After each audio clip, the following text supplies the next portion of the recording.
All of this classification has made us be very disrespectful towards each other without knowing it. Yeah. A lot of the things we say are with the titles that the white Voyager gave us. And before them, I would continue to say that there was the Turks and the Arab man and the Hindustan man, and that we were sold at the Mecca. There's pictures of it. Before them, black masters had white slaves. Yes, they did. Go and look it up. They did. The information. Yeah, and black sold black, coloureds to coloureds. Yeah, they did. Yeah, they did. Right, and the mixed race sold their parents into slavery too. Yeah, they did. Yeah, it's all the information is out there for you to go and find it too. This book is White Gold by Giles Milton.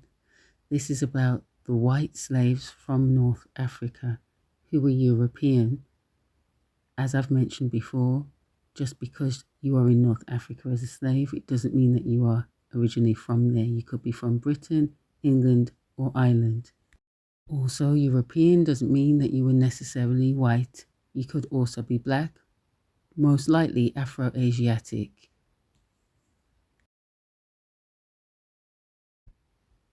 One of the darkest chapters in human history.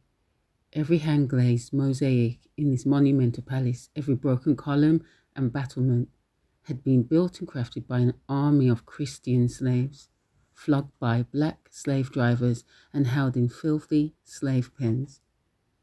These abject captives were forced to work on what the Sultan intended to be the largest construction project in the known world.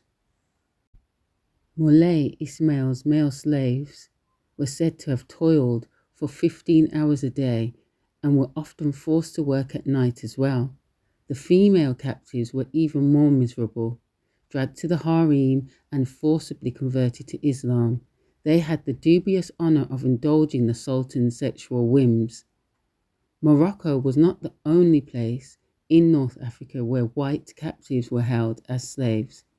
Algiers, Tunis, and Tripoli also had thriving slave auctions in which thousands of captives were put through their paces before being sold to the highest bidder. These wretched men, women, and children came from right across Europe, from as far afield as Iceland and Greece, Sweden and Spain. Many had been seized at sea by the infamous Barbary corsairs. Many more had been snatched from their homes in surprise raids. Almost 6 years were to pass before I began to search for written records of the Barbary slaves. I had assumed that such archives, if they had ever existed, would have disappeared long ago. But it gradually became apparent that a very great many letters and journals had survived. There were plenty of descriptions of the ordeal of slave labour and blood-chilling reports of audiences with the Moroccan Sultan. There were anguished recollections of the macabre humour of the slave merchants and the petitions from slave widows that begged for mercy and relief. I even found missives written by the Sultan himself, grandiloquent tracts demanding that the kings of Britain and France convert to Islam. Many of these accounts were to be found only in manuscript. The extraordinary journal of John Whitehead, a British slave in Meknes, remains unpublished to this day.